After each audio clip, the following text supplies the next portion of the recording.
Hello, my name is Scylla, and welcome to the workshop.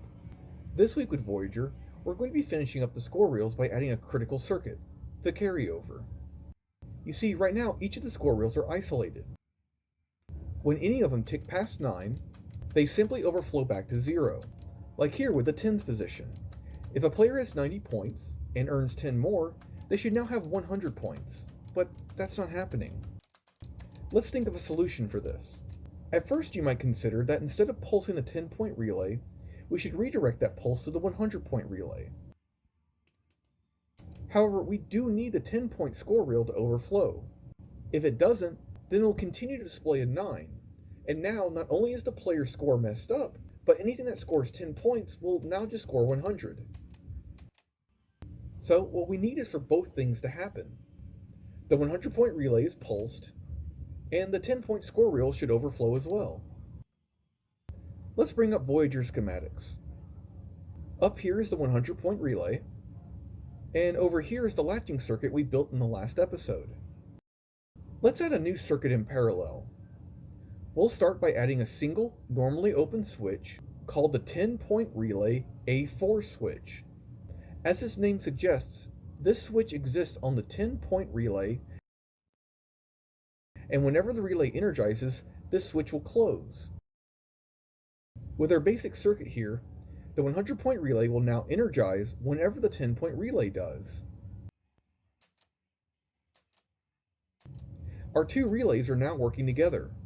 We need to implement some more logic so this circuit only works when the 10's digit score reel is displaying a 9. Can Voyager get the position of one of its score reels? If we look at this example unit, we can see the end of stroke switch from the previous episode here at the bottom. Looking up top, we see 3 other switches in a stack. Normally, the top and middle switches are closed, while the bottom switch is open. Let's see what happens when the reel rotates. Nothing much. That is until the 9th position. This little armature here dropped downward and closed the bottom switch.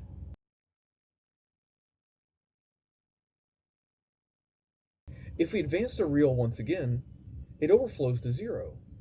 And now that armature is shot up, opening both the top and middle switches. With these switches, we can now know whether our score reel is in the 9th position or 0 position.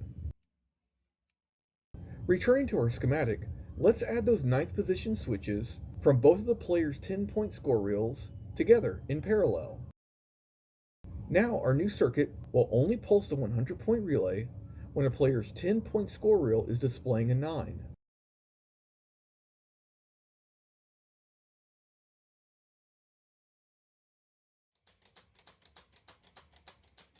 Hey, this is working pretty great. Now, what were to happen if player 2 has 90 points, and it's player 1's turn to play? Player 1 scores 10 points, and whoa, look what happens. It's a bug. Player 1 is earning 110 points because player 2's reel is in the 9th position. You see, our circuit doesn't care which player's turn it is. As long as either of the 10-point score reels are displaying a 9, then the 100-point relay will get pulsed by the A4 switch. We need to add a player turn order element to our circuit, so only the 9th position switch of the player whose turn it is can offer a path to common. If you've seen episode 4, you might remember the small bank of relays here. When points are earned, these govern which player's score those points are sent to based on the turn order.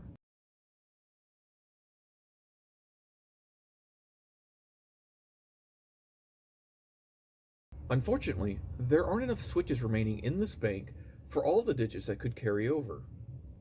And even then, nothing energizes these relays yet. So, even if we could somehow utilize them to fix our scoring bug, it'll always be player 1's turn.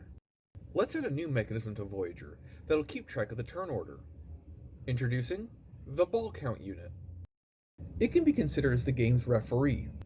Much like the score reels, it's a stepper device, which can store a numerical value. In this case, which ball is currently in play. At the start of a game, the machine pulses the solenoid here, and with the help of a spring, resets the ball count unit to its initial position. Each time a player's ball drains, this solenoid is eventually pulsed, advancing the unit to its next position. Now, you might be thinking, how does knowing which ball is in play help with our scoring bug? Well, look at it this way. At the start of a game, it's player 1's turn to play their first ball. When they drain, the unit is pulsed, and now it's player 2's turn. From here, the cycle repeats. Player 2 drains. Now it's player 1's turn to play their second ball. Player 1 drains their second ball. Player 2 gets to play their second ball. You can see a pattern is forming. The current player's turn alternates with each advancement of the ball unit, which is exactly what we need to fix our scoring bug. So, how do we get that information out of the ball count unit? Well, right now I've just been showing you its operational side. Let's step over and look at the input side. We can see the spider-like component reaching out to various pads on the circuit board. All of the legs of the spider are electrically connected together and lead directly to the common line.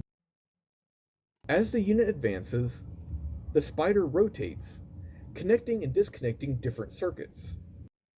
Hey, look at these zigzag circuits here. They alternate with each step of the unit. This is the turn order information, and is exactly what we need to fix our scoring bug.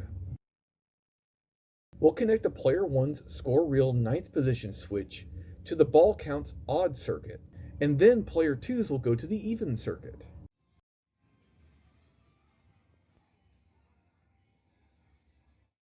Now, the 100-point relay will only be pulsed if a player's 10-point score reel is in the 9th position and it's that player's turn. That's the ticket. Our bug is fixed.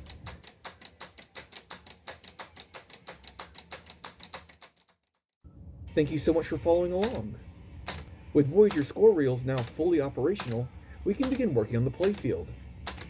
See you then.